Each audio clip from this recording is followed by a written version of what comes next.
Assalamualaikum warahmatullahi wabarakatuh. Halo sobat hadis, selamat datang kembali di podcast kami, yaitu Cahaya Sunnah. Pada kesempatan kali ini kami kedatangan bintang tamu yang sangat-sangat spesial dan juga mungkin sobat hadis bisa bilang itu seseorang yang cantik ya sobat hadis sekalian ya. Dia merupakan salah satu mahasiswa dari Universitas Islam Negeri Salatiga juga. Kita panggilkan teman saya sekaligus sepupu saya, Mbak Naraswati Narashika. Halo. Hai, halo. Selamat datang benar di podcast yang sederhana ini mungkin ya. Mohon maaf agak sedikit minim alat-alatnya. It's okay. Mbak Nara, apa kabar? Selama ini nggak ketemu mungkin kita selama beberapa hari, mungkin beberapa minggu nih nggak ketemu ya? Kita udah ketemu 5 tahun kayaknya ya. Enggak lah, baru 7 minggu, 7 hari, seminggu itu namanya. Gimana nih, Mbak Nara lagi kesibukannya apa mungkin? Kesibukan saya akhir-akhir ini mungkin lebih ke jaga warung ya guys. Business is business. Anak gitu. Siapa tuh? Anak saya. Kebetulan saya udah punya anak juga. Enggak guys. Enggak ya? Enggak dong. Beneran enggak Mbak? Apa? Udah punya anak jadinya? Enggak, terus anak enggak. doang anak mbak saya. Mbaknya kenapa emang? Mbak saya lagi sakit, minta doanya ya guys, biar cepat pulih. Minta doanya ya, semoga Mbak Naras semoga kasih pulih ya Mbak ya. Iya mbakku juga itu. Oh iya Mbakku juga ya. Kita sepupuan. Kita sepupuan ya guys. Oke. Mungkin Mbak Nara bisa jelasin sedikit apa Mbak Nara ada di program studi apa gitu di Universitas Negeri Salatiga. Jadi aku dari program studi Psikologi Islam Fakultas Dakwah Universitas Islam Negeri Salatiga. Aku semester 4 sama kayak Raja juga. Di prodi psikologi Islam itu kan ada kata Islamnya dia kan. Itu ada nggak sih kayak yang kita ketahui kan kalau pelajaran psikologi kan itu umum ya guys ya, kayak misalkan dari tambah Islamnya itu ada nggak saling berkaitan mungkin tentang psikologi dengan Islam itu sendiri gitu, Mbak?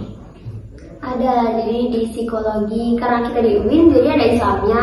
Nah itu ada mata kuliah judulnya psikologi Islam. Terus kita di psikologi Islam juga nggak cuma belajar tentang psikologi, tapi kita juga sama kayak yang lain. Ada fikih, terus ada Quran hadis, gitu-gitu guys. Jadi nggak melulu tentang psikologi aja, psikologi secara umum, tapi juga ada ranah agamanya juga. Itu. Mungkin ada nggak kayak misalkan saya kan prodinya ilmu hadis nih, kayak sahabat hadis juga tahu kan kalau misalkan saya ini prodinya ilmu hadis. Ya kan Mbak Nara juga mungkin tahu lah saya prodinya ilmu hadis. Mungkin ada nggak sih kayak belajar tentang kritik matan atau takrij itu mungkin?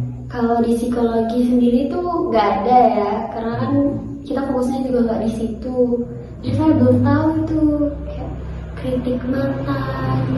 Karena di psikologi tidak, entah tidak atau belum, aku pun tidak tahu. Tapi di psikologi sama ini saya kuliah juga belum ada sih tentang kritik mantan hadis.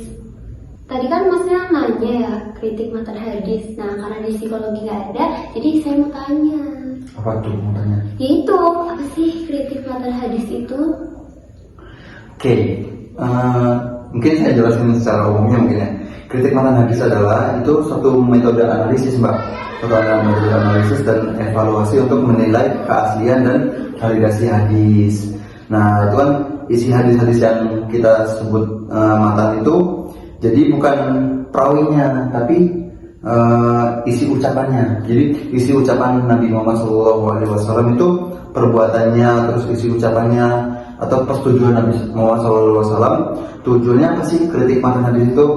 Tujuannya itu dari kritik tentu untuk memastikan bahwasanya hadis itu ada yang seperti yang Mbak Nara mungkin ketahui hadis tadi sahih, hasan, atau dhaif gitu.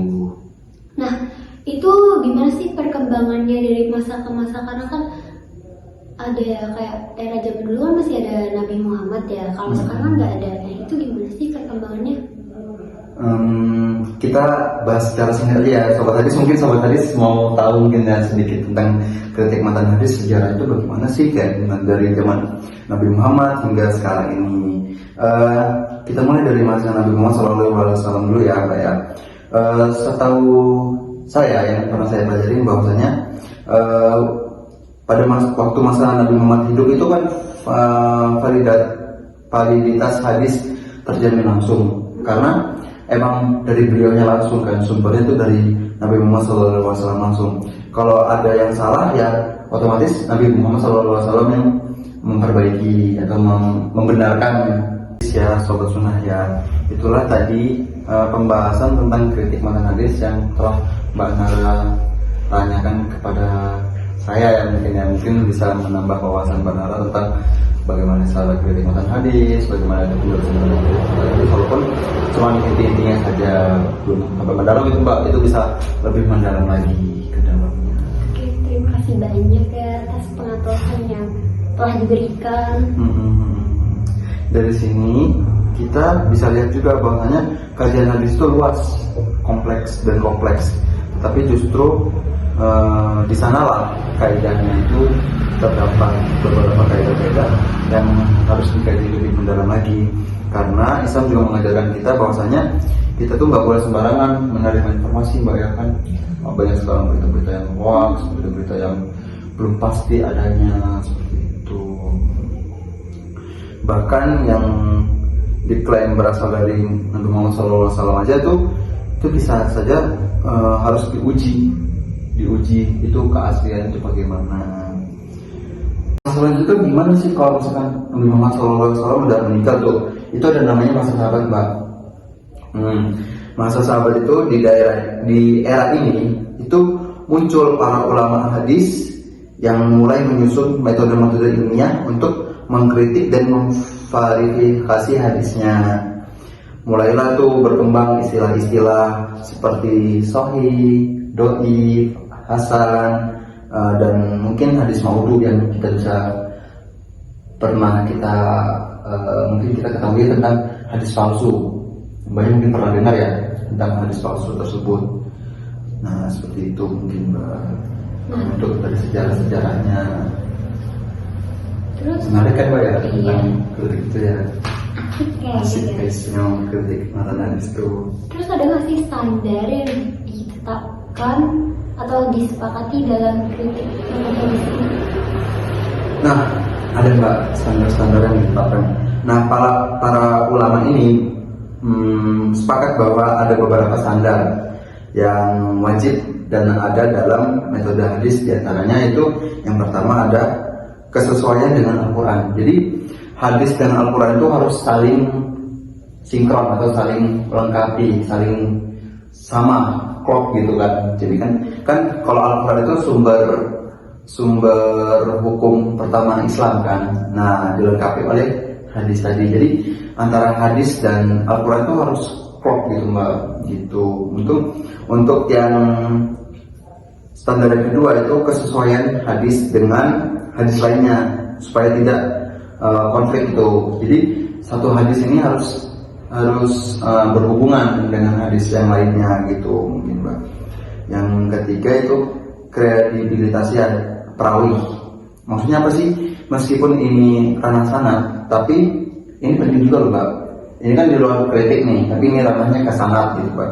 Itu sangat penting karena berkaitan dengan isi yang akan dikritik tadi. Lalu dari semuanya itu yang paling penting itu sanadnya bersambung. Itu bisa menentukan hadis itu sahih atau enggak, itu sanadnya bersambung. Jadi dari Nabi Muhammad SAW sampai sahabat sampai ke tabi'ut tabi'in itu bersambung itu Mbak. Mungkin kalau penilaiannya gitu ya Mbak. Iya nggak apa-apa.